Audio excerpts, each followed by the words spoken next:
ॐ श्रीशैलेशदयापात्रं धीभक्त्यादिगुणार्णवम् यतीन्द्रप्रवणं वन्दे रम्यजामातरं मुनिम् लक्ष्मीनाथसमारम्भां नाथयामुनमध्यमाम्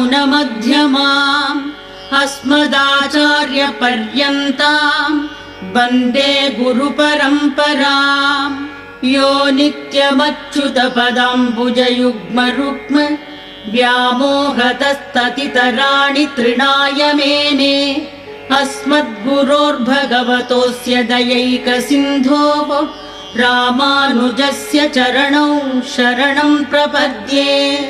माता पिता युवतयस्तनया विभूतिः सर्वं यदेव नियमेन मदन्वया।